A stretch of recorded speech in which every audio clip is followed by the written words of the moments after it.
Ce podcast inclut du contenu créé à l'aide d'outils d'intelligence artificielle. Les informations fournies ne constituent pas des conseils financiers, d'investissement ou juridiques. Vous êtes invité à vérifier les informations de manière indépendante et à consulter des professionnels qualifiés pour des conseils personnalisés. Bienvenue au Luxembourg Fondcast. Ce podcast, produit par Bertrand Mariot, avocat à la Cour, a pour mission de vous apporter une information claire, libre et rigoureuse sur la réglementation financière et les fonds d'investissement au Luxembourg. Nos analyses sont issues de références officielles affinées par un prompt and context engineering sophistiqué. Veuillez noter que cet épisode a été préparé en date du 15 octobre 2025. Aujourd'hui, nous allons explorer une évolution réglementaire majeure. Elle impacte fortement le secteur des fonds privés en Europe et tout particulièrement le Luxembourg. Il s'agit de l'arrivée de la directive AIFD2. Oui, AIFMD2, directive sur les gestionnaires de fonds d'investissement alternatifs, version 2. Exactement, et on va se pencher spécifiquement sur le projet de loi luxembourgeois, le numéro 8628, qui vient d'être déposé pour transposer cette directive. L'objectif de notre analyse aujourd'hui, c'est de comprendre les conséquences pratiques pour les gestionnaires, surtout ceux qui font du prêt, les fameux Loan Originating Funds, et aussi comment ça touche un véhicule phare ici, la SCSP, la Société en commandite spéciale. Absolument. Et ce projet de loi, même s'il est technique, il soulève tout de suite des questions stratégiques importantes. On peut en voir 3, je pense, d'emblée. Ah oui, lesquelles ? Premièrement, l'urgence. Clairement, le projet 8628 est là. La date limite européenne, c'est le 16 avril 2026. Ça fait moins de 6 mois. C'est très court. Très court, oui, dans la vie d'un fonds. Donc il faut anticiper, c'est essentiel. Deuxièmement, le lien très fort entre cette nouvelle réglementation et la stratégie même des fonds. On ne parle pas juste d'ajustement. Les nouvelles règles, je pense à la rétention de risque de 5%, les plafonds de levier, la limite de concentration de 20%, eh bien tout ça, ça influence directement la politique d'investissement. D'accord. La stratégie est directement impactée. Voilà. Et troisièmement, et c'est fondamental pour le Luxembourg avec ses véhicules comme la SCSP, le rôle central du contrat social, le LPA, donc les Limited Partnership Agreement.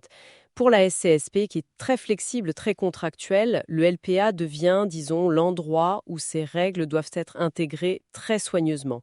Ce n'est plus seulement un contrat entre partenaires, c'est l'interface avec la loi. C'est une excellente manière de peser le cadre. On sent bien que ce n'est pas qu'une simple mise à jour. Alors, revenons un peu en arrière. Pourquoi l'Europe a-t-elle lancé cette AIFMD2 ? Et pourquoi ce coup de projecteur sur les fonds de prêt en particulier ? La directive européenne, c'est la directive UE 2024-3194, publiée en mars 2024. C'est une évolution assez logique du cadre AIFMD de 2011. Le monde financier a beaucoup changé depuis, surtout avec la croissance spectaculaire, on peut dire, du crédit privé, du private debt. Les fonds alternatifs sont devenus des acteurs majeurs pour financer l'économie. Ils prennent le relais des banques dans certains domaines. Alors, cette montée en puissance, elle appelait une réponse réglementaire. Pour plusieurs raisons, en fait. Harmoniser les règles en Europe, mieux protéger les investisseurs, gérer les risques systémiques possibles, et puis consolider le marché unique des capitaux. Donc, le focus sur les fonds qui octroient des prêts, c'est une conséquence directe de leur importance. Exactement. C'est parce qu'ils sont devenus si importants qu'il fallait un cadre commun, plus robuste, pour cette activité spécifique d'octroi de prêts. Tel le Luxembourg, fidèle à sa réputation de réactivité, a déposé ce projet de loi 8628 très vite, début octobre 2025. Qu'est-ce que ça nous dit de l'approche luxembourgeoise ? Y a-t-il des points saillants ? Oui, la rapidité est notable. Ça montre la volonté de donner de la clarté, de la visibilité au marché rapidement. Le projet de loi luxembourgeois vise une entrée en vigueur le 16 avril 2026, donc parfaitement aligné sur la date limite de l'UE. Pas de grosse surprise sur le contenu lui-même, mais des choix stratégiques qui sont clairs. Comme par exemple ? Un point très important, c'est le régime transitoire, le fameux grandfathering.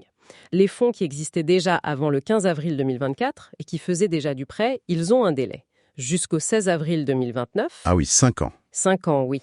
Pour se conformer à certaines règles parmi les plus impactantes, comme les limites de levier ou de concentration. C'est une bouffée d'air non négligeable pour les structures existantes. Cette période de 5 ans, effectivement, ça paraît essentiel pour ajuster les portefeuilles sans tout bousculer. Et au fait, comment on définit précisément un fonds qui tombe sous ce nouveau régime ? Quand est-ce qu'un fonds est considéré comme octroyant des prêts ? Alors, la définition est cruciale, bien sûr, parce que c'est ça qui déclenche toutes les règles spécifiques. Le projet de loi luxembourgeois utilise 2 critères au choix. soit un critère qualitatif. La stratégie d'investissement principale du fonds est d'octroyer des prêts. D'accord. Soit un critère quantitatif, la valeur notionnelle des prêts que le fonds a lui-même créés, ce qu'on appelle les Originated Loans, dépasse 50% de sa valeur nette d'inventaire, la VNI, ou NAV en anglais pour Net Asset Value. 50% de la VNI, c'est un seuil clair. Oui, dès qu'on dépasse ce seuil, hop, on est dans le régime spécifique AIFMD2 pour les fonds de prêt, avec toutes les obligations annexes, levier, rétention de risque, etc. C'est donc un indicateur à surveiller de très, très près par les gestionnaires. Très clair. Un autre point qui ressort des analyses, c'est ce choix du Luxembourg pour une transposition dite 1 pour 1, sans gold plating. Qu'est-ce que ça veut dire concrètement et pourquoi c'est stratégique? Le gold plating, c'est quand un pays décide d'ajouter ses propres règles nationales, souvent plus contraignantes, en plus de ce que demande la directive européenne. Une surcouche locale en quelque sorte. Exactement. Et en choisissant de ne pas faire ça pour AIFMD2, le Luxembourg envoie un message fort aux gestionnaires internationaux, notamment ceux qui sont hors UE, américains, britanniques. Le message, c'est « Venez au Luxembourg, vous appliquerez la règle européenne harmonisée. Point. » Ni plus, ni moins.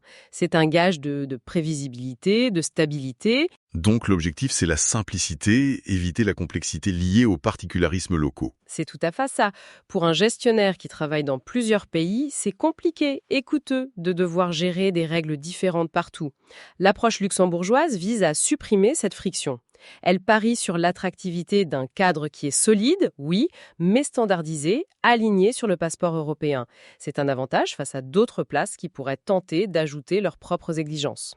Ça renforce l'image du Luxembourg comme une porte d'entrée fiable vers l'Europe. C'est très clair. Mais il y a quand même une nuance, je crois, sur les prêts aux consommateurs. Le Luxembourg a une position un peu particulière là-dessus, n'est-ce pas? Oui, et c'est un très bon exemple de cet équilibre que le Luxembourg cherche.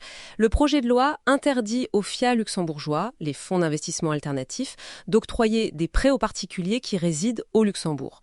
C'est une mesure de protection du consommateur local, une prérogative nationale. D'accord, interdiction locale. Mais, et c'est là que c'est intéressant, le texte autorise explicitement ces mêmes fonds à prêter aux consommateurs dans d'autres pays de l'Union européenne, à condition bien sûr que la loi de ces autres pays le permette. Donc on pourrait imaginer un fonds pan-européen de crédit conso, basé au Luxembourg, mais qui investirait partout sauf au Luxembourg même. Précisément, ça permet des stratégies transfrontalières tout en respectant les choix de protection locaux. C'est pragmatique. Le gestionnaire doit juste s'assurer que sa politique d'investissement mentionne bien cette exclusion géographique pour le Luxembourg. Ça montre une volonté de faciliter les affaires à l'international sans compromis sur la protection jugée nécessaire localement. C'est un équilibre assez subtil. Entrons maintenant dans le cœur du réacteur, si j'ose dire. Prenons l'exemple d'une SCSP, cette fameuse société en commandite spéciale, si prisée ici. Comment ces règles AIFMD2 vont s'appliquer concrètement à elle ? Alors la SCSCP qui vient de la loi sur les sociétés commerciales de 1915, mais modernisée, c'est vrai qu'elle est très populaire. Pourquoi ? Parce qu'elle offre une immense liberté contractuelle. Elle n'a pas de personnalité juridique distincte, elle est transparente fiscalement, et c'est vraiment le contrat social, le LPA, qui gouverne presque tout. La relation entre le gérant commandité, le GP, et les commanditaires, les LP. Donc, tout passe par le contrat. Essentiellement oui, et par conséquent, c'est inévitablement ce document, le LPA, qui va devoir intégrer la plupart des nouvelles exigences d'AIFMD2. Il devient l'instrument où la loi et le contrat se rencontrent. C'est là que ça se passe. D'accord, le LPA est donc en première ligne. Alors, si on devait donner des conseils à un gestionnaire qui monte un nouveau fonds de prêt en SCSP aujourd'hui, quels seraient les points d'attention cruciaux, les clauses à revoir absolument dans ce LPA ? Il y a plusieurs zones critiques. D'abord, évidemment, la section sur la stratégie et les restrictions d'investissement. Elle doit dire clairement si le fonds est un Loan Originating AIF et surtout, elle doit intégrer les limites réglementaires comme de vraies contraintes contractuelles. Je pense à la limite de concentration, pas plus de 20% des actifs prêtés à un seul emprunteur si c'est une institution financière, un autre FIA ou un OPCVM, l'équivalent français du CITS. Cette règle de diversification doit être écrite noir sur blanc dans le LPA. Il faut aussi inscrire le nouveau mécanisme de rétention de risque. Si le fonds prévoit de revendre les prêts qu'il a créés et la stratégie Originate to Distribute, il devra garder au moins 5% de la valeur de chaque prêt. Le LPA doit expliquer comment cette rétention sera gérée et suivie. C'est une contrainte forte qui vise à aligner les intérêts du fonds avec ceux des acheteurs finaux. Cette rétention de risque de 5%, c'est une sorte de pot dans le jeu obligatoire. Ça pourrait changer le type de prêt que les fonds choisissent de faire s'ils savent qu'ils doivent en garder une partie. Ah mais c'est tout à fait l'objectif. Ça pourrait les inciter à faire des prêts de meilleure qualité ou à mieux évaluer le risque dès le départ puisqu'ils ne peuvent plus s'en défaire complètement. Ça a des implications sur la sélection des actifs, sur le profil de risque. Le LPA doit refléter ça. Très clair. Quelles autres clauses du LPA sont touchées? Deuxième point très important, la clause de levier. AFMD 2 impose des plafonds stricts, calculés selon la méthode des engagements. Pour les fonds de prêt considérés comme ouverts qui permettent des rachats réguliers, c'est 175% de la VNI. Pour les fonds fermés, capital bloqué, la limite est plus haute, 300% de la VNI. D'accord. Le LPA doit non seulement mentionner ces plafonds, mais peut-être aussi préciser comment le levier sera calculé, suivi. Ça touche directement le potentiel de rendement, mais aussi le risque. C'est une information cruciale pour les investisseurs, les LP. La différence de plafond entre fonds ouverts et fermés est logique vu leurs contraintes de liquidité différentes. Et justement, la liquidité. Parlons-en. Il y a des nouveautés là aussi. Oui, c'est le troisième point majeur, surtout pour les fonds ouverts. Le LPA doit maintenant décrire au minimum 2 outils de gestion de la liquidité, les LMT, Liquidity Management Tools, que le gestionnaire, l'AIFM, pourra utiliser si besoin. 2 outils minimum. Oui, et choisis dans une liste européenne harmonisée par AFMD2. On y trouve par exemple les gates qui limitent les rachats temporairement, le swing pricing qui ajuste le prix pour que ceux qui entrent ou sortent payent les coûts de transaction, des préavis plus longs. L'idée, c'est d'éviter les ventes forcées d'actifs si tout le monde demande à sortir en même temps et de protéger ceux qui restent. Et là, le Luxembourg ajoute une petite touche de flexibilité. Le projet de loi permet d'utiliser d'autres LMT, en plus de ceux de la liste européenne, si c'est bien expliqué et justifié dans les documents du fonds, y compris le LPA. Et bien sûr, les conditions précises d'activation de ces outils doivent être très claires dans le LPA. Donc, plus de transparence, plus d'outils pour gérer les flux, mais potentiellement aussi plus de complexité à rédiger et négocier dans l'LPA. J'imagine que ça peut avoir des effets en chaîne sur d'autres clauses aussi. Tout à fait. On peut penser, par exemple, aux clauses de cascade de distribution, le waterfall, ou celles sur les investisseurs défaillants, defaulting investors. Imaginez qu'une violation des règles AFMD2 par le fonds, un dépassement de levier par exemple, puisse être vu comme un événement déclencheur dans l'LPA. Ah oui, ça pourrait être considéré comme un défaut du GP. Ou inversement. Exactement. Ou une sanction réglementaire qui impacterait la capacité d'un LP à payer ses appels de fonds. Ça rend encore plus importantes les clauses qui définissent précisément les cas de défaut et les solutions. Suspension des droits, pénalité, transfert forcé des parts. La précision juridique du LPA devient vraiment critique. On comprend bien que le LPA est vraiment au centre. Mais si on regarde au-delà du document lui-même, quelles sont les conséquences plus générales sur le fonctionnement des gestionnaires, sur leur stratégie? Les conséquences sont multiples, oui.